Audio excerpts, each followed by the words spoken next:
God said, write the vision and make it plain. And so we did. Let's go. Visions of love and relationships. Hard times felt your vibe like you were ready to dip. But the visions had us focused, so together we built a foundation based on God, trust, and honesty. And then we chopped it up from the boundaries. I never crossed those lines. You were part of me, on my knees, thanking God above. Sending such grace and shining His love. Butterflies at the thought of you. 18 years, let's make it 82. Hate on you, and then they hate me too. And deep thought, without you, what would I do? Visions of love, love, love. And I'm loving you.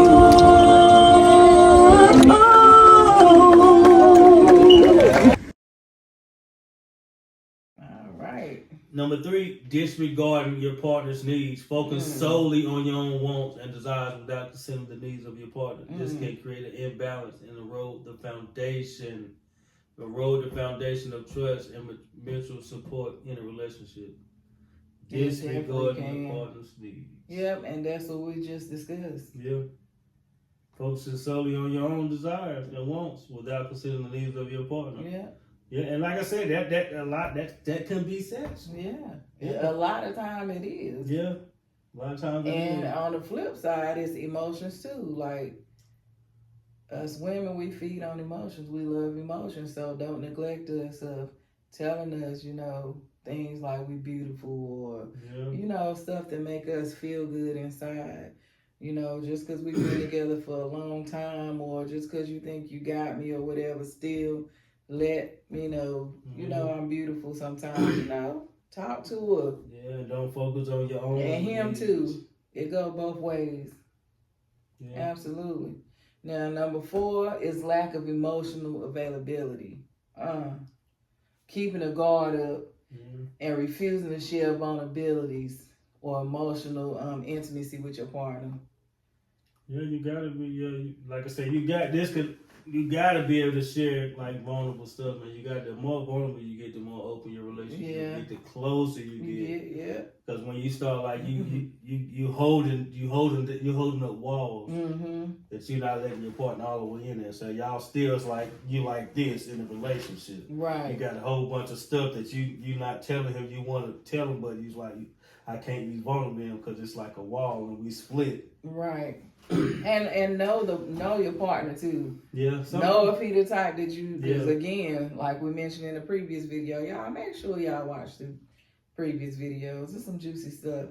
But anyway, some people don't want to tell their partner nothing for fear of them bringing it back up, throwing it back up in their face, using it against them.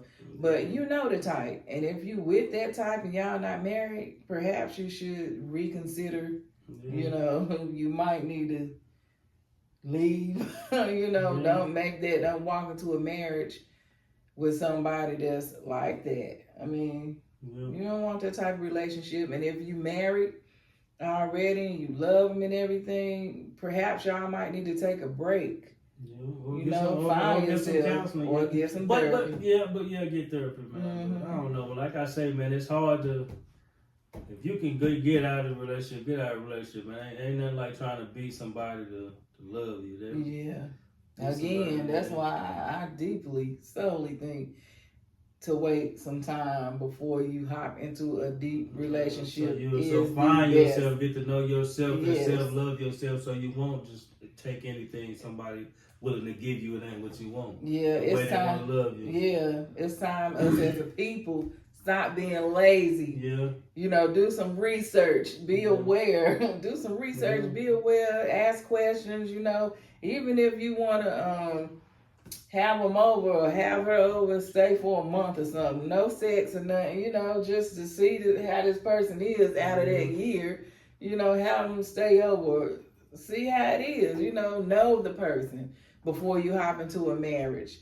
That's what's going on. That's why so many marriages are ending, relationships are ending, because people just hopping into it, not paying attention in the beginning of the red flags, getting shot with that dopamine love. They in love on cloud 9 for the first couple months. They decide to get married. Then they in it. And then, like I said, then they get in that relationship. Then it becomes like, oh, after the dopamine is gone, everything is gone. You don't have you doing your little thing, but it's still like, want somebody in a relationship is like this, distant. Somebody they not giving themselves, they not giving everything. It's still a wall up, and becomes, like I said, that individuality, like the relationship that blossom is the ones that end up getting married. Right. Their relationship end up getting serious. They bridge, they connect between me and you, and it becomes like us. Once you bridge that connect between me and you, then it becomes us. And us, now we can start building. See, it's hard to start building with somebody when you feel like, though, they gonna leave. It's you got your stuff and I got my stuff.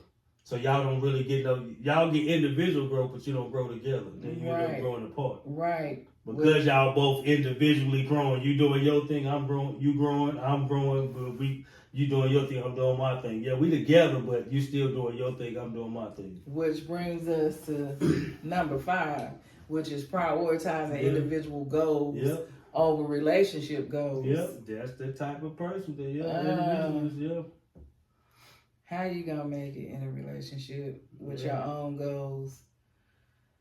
And not relationship goals, but you in a relationship. It's two of you. You interconnected. Yeah, but if you in a relationship like that, you so much individual. I think maybe need to change the thing to roommates. It might as well. Yeah, probably change to be roommates. You know, relationship with everybody, you individuals like that, you roommates. Yeah, you need to do. You might not even roommates. You might even be people. Friends. Co-parenting, It might be to be co-parenting. Yeah. But it's not a relationship if you still in a relationship with the individual self. Right. Having, a different set of goals gives a sense of competition or neglect. Yeah. That's going to cause strain. Yeah. Or dissatisfaction. I mean, you can see how that, I'm saving up. I'm going to give me a new car. Yeah. Oh, I'm saving up. What else? I'm going on a trip. I'm going on a vacay. What you gonna be doing? Yeah. It's important, huh? I said, Yeah. It's important that we recognize that individuality in relationship is healthy. It's okay. We tired. Did you know that they say yawning is one of the most contagious things? Yeah, I know I'm next. I know I'm next. But yawning is only contagious if you're connected to the person.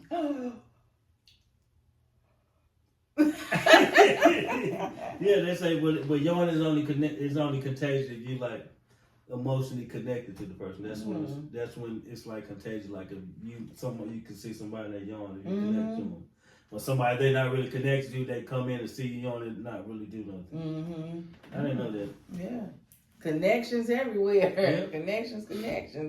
All right, so go ahead, babe. Like I was saying, it's important to recognize that individuality in a relationship is healthy and it's necessary, but it should not come at the expense of the relationship itself. Balancing personal needs with your partner's needs is critical to foster a strong and healthy relationship. So keep it balanced. Your partner's needs and my needs together. Yep. Let's explore a few steps or a few key steps that we can take to break free from the illusion of individualism. Okay. And let's cultivate a deeper, more connected relationship, y'all. Cultivate, build. Okay, so step 1. Cultivate open and honest communication. Open and honest communication. Create a safe space where we can automatically express our needs. Okay, our fears and our desires, that thing is vital. Okay, we need to be able to express our needs, fears, and desires with our partner. It's truly, truly important and vital, to understand and support each other. Yeah, so we can express ourselves, so we can know how to love somebody, or how to give somebody what they want to get, what they want to receive, Like in the way they music want to said. receive. Yeah. Teach me how to love. Yeah. So we can give people the way they want to receive it, so they're not looking at you not get if somebody not receiving it right, then that's like they not. It's like it's being rejected. Yeah. And it's kind of like you trying to love somebody from your own love, the way you want. You trying to just take this love the way I want to give it to. That's individuality. It is. Because, like I said, we get in a relationship, we got to. And it's kind of though an individuality for somebody like that ain't the way I want to love too. So that's why you guys need to come together. That's why you and need communicate how to love each other. Yeah. So it ain't no you looking at me like I'm selfish or communicate. Yeah. It ain't so you looking at me like I'm selfish. If I'm openly telling you, I'm like that's. I mean, but that's yeah. I need to know. That's just the way people receive love. Absolutely. And this is the way they receive it. So they just the way they receive it. So I don't look at you loving me if you buy me stuff and that ain't the way I like love. Right. That's what I'm saying. Just the way they receive so love. It's important to communicate. It's important. That's why I said number one, it's important to communicate that so we can openly show somebody how to connect with us. So how do we can bridge that connect so we can bring that togetherness so we can get out to individual. It's hard, y'all. Yeah. So this step one is open up the communication and talk. Let people know how you want it, man. Yeah. That's the only way. Like my baby said, a closed mouth don't get fed. Closed mouth don't get fed. So step 2 is to practice empathy and active listening. Yeah. Okay? We foster a deeper sense of understanding and connection by genuinely listening. Okay? Yeah. And I think so many times we disconnected that we forget to actively listen, man. We with all these distractions, we want somebody talking to us. We still on our phone. Oh.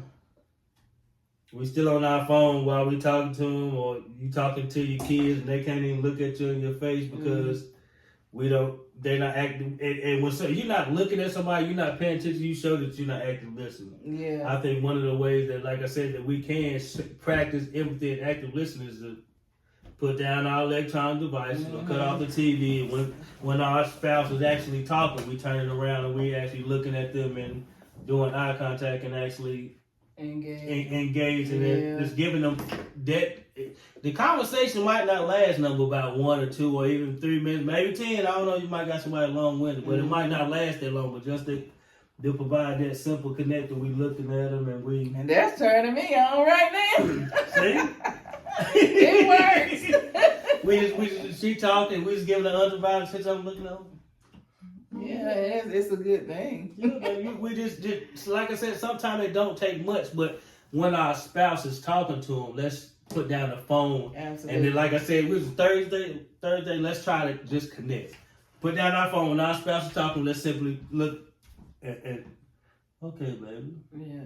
Yeah. I like it. Yes.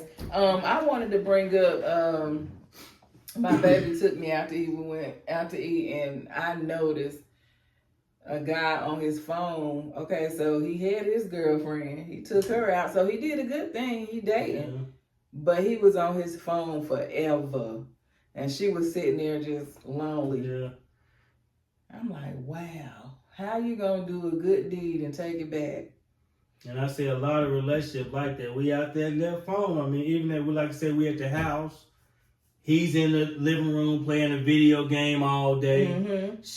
She in the room watching TV for 3-4 hours, and they spending maybe an hour. They might eat together or something, and then the rest of their time they spending the part. And that's individual. That's you doing your thing, I'm doing my thing. I know that's good. Like I said, we all need that separation. But we're not trying to grow in a relationship. That relationship probably got a lot of bickering and arguing. Yeah. If y'all not like a healthy relationship is built on 5-to-1 positive interactions during the daytime.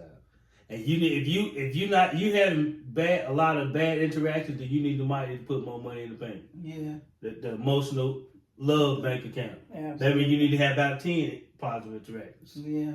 But the more interaction we can have is the more we'll build that connection, the more we'll break down that individual wall that we both have up. And we want to love, but we want to connect, but we want to still be passive. We want to love. It's like in relationships like a tug of war. I want to love you. Just I want to love you. It's like that. We got to learn how to break that individual wall down so we don't sabotage our own relationship with that selfishness. Yeah, I would say learn how to learn the difference between being present and being present. Yeah. Okay. Being there in a household together is one thing. Yeah. But nourishing each other, talking to one another, paying attention to each other, like being present. It's a different thing. There's nothing like being present. Yeah, because sometimes you can be in a relationship and you still be lonely. Right. And like I said. A lot of people be like that. The dude taking a girl to a restaurant, okay, he took her to a restaurant, he was present. Yeah, but he wasn't present. Yeah, he wasn't there. He was gone. And that little time right there, that was like, 30 minutes? He probably, after that, they probably go home and then go their separate ways or probably watch TV. Like I said, he played a video game or vice versa. She might be playing a video game. Who knows? Nowadays. Women love video games too, yeah. But y'all, it's definitely important to genuinely listen to our partners' thoughts, feelings, and experiences. Okay? It's about stepping into their shoes and showing them that we care. Yeah. Okay? Like go ahead, babe. No, go ahead. So if your wife or your husband come home, had a long day at work, come in the house mad, don't get on his level. Yeah. Okay? Try to understand them. Yeah. Okay? Be empathetic. Yeah. Try to understand, I know that he just came over. I know how his boss is. He talk about him all the time. Or I know how his coworkers is. I know how he upset he be. You got Put yourself in his shoes and don't get down to that level. He might come in and aggravate and you want to jump off at him too, but not knowing he's like, damn, baby, the boss man got on me today and stuff. And he done told you during his lunch break and he come home with a little more attitude and you jump on this level with him. With his attitude. Wow. Beating it with confidence. Now he needs low level and low level equals what? Conflict. Yeah. Now like I said, we need to take in a relationship, it's like repair, disconnect. We need to take the customer service approach to bring the relationship back to the repair state. Because just like the way, if somebody came in, if you was at a job, like I said, somebody would come in, they would say, this product, it broke as soon as I plugged it up. You wouldn't say, well, sir, you should have bought a better product. No, you're going to try your best to bring the relationship to it. You're going to try your best to satisfy the customer and to make sure that customer come back. Right. So bring that customer is always right.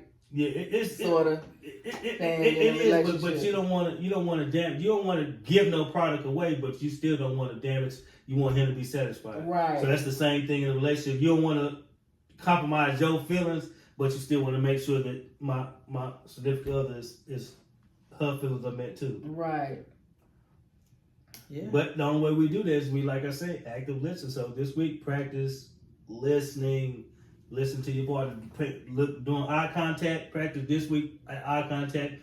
And I would encourage you to do it with your kids too. Eye contact. Because kids have a lot they build up and they lack their self-esteem because they can't look people in their eyes. Yeah. They look you at your chin and stuff, so active listen. One of the first active listen skills is to be looking at the person when they talk to you.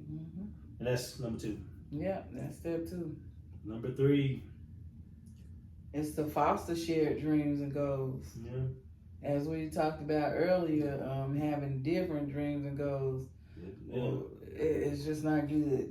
Having a personal goal and not a relationship goal. So discover and pursue common aspirations, okay?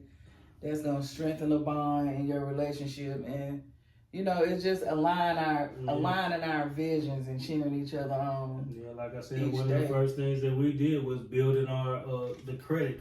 We wanted to get a house, so we had to build a wifey credit. Then bam, she built her credit. Bam, I jumped on her credit because hers was the least resistant credit to build. It was more easy to build hers than mine. So we built her credit. Bam, I jumped on after her. That was one of our first shared goals. Build hers, build mine. Damn, so we could transition to a house. Yeah. And step 4 is to embrace independence. Yeah. Okay, recognize that we are interconnected beings. Interconnected meaning we're two connected two people. Yeah. But on the same frequency, got to be on the same frequency going together. Yeah, and our actions affect our partners. Okay, and it'll also affect our relationships. Embrace interdependence, and we can create a foundation of mutual support and collaboration. Yeah. And finally, guys, we want to make sure that we prioritize quality time together. Say that again, baby. Prioritize quality time together, man. It's not, you got the people who spend the most time together, you're able to build that bond. And you're carving out intentional moments of togetherness to strengthen and fabricate that relationship. It's about creating memories and engaging in shared activity that, you know, that you can. In the end of the days, man, it ain't gonna be about how much money you got, or it's gonna be about the memories that we create. And we're gonna be thinking about, if we don't have all time, we're gonna be thinking about the memories that we create. And what better way to create it with the one we chose to be in a relationship with? Yeah. And our kids. And like my baby said, carving out the attentions, moments together strengthens the fabric of our relationship. Not fabrication. Yeah, the fabric. Yeah. We know fabrication is. Yeah. I thought so, yeah. No, that's okay. Yeah. I got you, baby. You see how I just said, my baby? Yeah. You gotta get back. Your partner's always got, when I slip, like far as like cooking, like I said, me and we both cook. She cook, I cook. Some days she cook, she feel like cooking. The other day, I cook. It's almost like a natural balance out. Some days you might have to put a little more in, but it's almost like a natural balance out. I know I can feel when she don't feel like cooking. I automatically step up cook. Or I know the meal ain't cooked about 8, 7 o'clock, then I know I gotta cook. So I gotta step up and cook. But it's a natural balance because we know that, I know that me being not an individual, but I don't expect her to cook all day. I know that she won't breaks just like I want breaks. And that's what cooking, that's doing any kind of little house chores. I know that she want to break just like I want to break. She might start out doing it, but I know that we got to pick up each other, because when she falls, I fall. When the house is dirty, our house is dirty. You know what I'm saying? So we got to realize that we're together. Nothing about us as individuals once we get in a relationship. Yeah. Especially because she's my wife. Yeah. And I want to touch on prioritizing quality time together just a little bit as well, because like I said, being present and being present is two different things. You know the difference. Spending time and spending quality time is two different things. Yeah, you need to do it on at least try to factor that in, quality time on a daily basis. Yeah, being in the house, spending time. Yeah. And not being in the house spending time. Yeah, it's spending time because y'all both in the same house. Yeah, that's just spending time. Spending time. Yeah. But y'all two in the house playing games together, or talking, cutting off the TV, undivided attention, put down that cell phone, get off of Facebook, watching podcasts. Yeah. And that's the thing about it nowadays, like podcasts like this. Nowadays we got so much that you can seek and you shall find what you're looking for. So if you're looking for like individuality stuff, and you're gonna see deceitful stuff with people playing games, you're gonna be watching stuff like that. When you find a lot of people playing games, you entertained by stuff like that. But when you seek different stuff, then you're gonna find you may spend quality time watching a podcast like this, something that enhances your relationship versus hurting. So you got to choose your battles, guys. And I know, like I said, the most important, the final thing is the quality time with your partner. It's important. All right. Because that's gonna be the thing to hold the glue together when it's all said and done. You're gonna be looking at your positive interactions, where you're looking at, should I stay or should I go? Yeah. And we're going to wrap up this video, but as you see, everything goes together. Everything intertwines. If you communicate with your partner, then you know what your partner like. Then you know how to spend quality time, because you know, I know she like to go, let's say bowling. I know she like to go bowling. I'm gonna take her bowling. I know she like to go. My baby, she like to go eat. So we might spend quality time eating. Don't you tell me we're gonna eat. You might. No. Nah, but for real, I do like to eat. Don't be calling me out like that. I say you never know. But that's not the place that I prefer to go. I would rather book a vacay, okay? That's quality time. Yeah, for my me. baby, her quality time is vacation. Yeah, we like to just dip on the sparingly, just go to the local room or something, just time away from the house just to get away. Yeah. Quality time, man. That's creating that time to build that, to grow that relationship together. Anything you can do together is going to strengthen that relationship. If you are to be in a relationship and you want your relationship to work. Some people don't want their relationship to work, man. They just want to coexist. They want a roommate that somebody help them out with the bills. Let it be known. If that's you look for somebody just to help you out with the bills, let that person know, man. That they just, I give you a little bit, but I need you here to help with the bills. And that's it.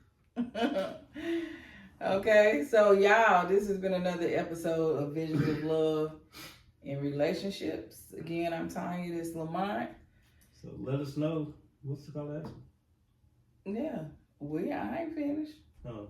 Yeah, I'm just, wrapping it up though. All right, yeah, let's wrap it up. It's been a minute, so it's, what? Yeah, it's time to wrap it up. All right, so, again, I'm Tanya, and this is Lamont. I know I said it, but I got to start over because my baby interrupted me. But thank you so much for watching the video. Explore the channel, subscribe, like, share, cop the book. All right, some good advice there. We'll have the links below. Feel free to comment. Let us know what you what changed, if you felt like you were an individual acting person in your relationship, or if your spouse is. Sometimes we got to be the change we seek. So do something different. Get them that water when you grab you one. Do things. Heat up that plate of that cookout. All right. Make sure that when whatever you get, he gets. We even share food. We share okay, food. we gotta go though. We must go. We share everything. Why? Because we're a couple, and I'm sure that couples that think of themselves as a couple, they share everything. But individuals, everything is separate. So you want to be in a relationship, you want your relationship to work, you need to let go of selfishness. Realize you guys are a team. The closer, the quicker you realize that we're a team and we got to do this together, the quicker you're going to break down that individual wall and you're going to start building that relationship that you love, the relationship that you truly want, not the one that you're settling for because you just don't know how. Some people, like I said, just don't know how to do it. Don't realize the way they keep showing up to the relationship. The one you want and deserve. And with that said, they had vision. And together, they built the life that they love. Together, they build the life they deserve. Together. So if you're in a relationship, you want to build that relationship, you want to build that love together, then together they build the life that they love. So we know you can do it. Go build. Vision.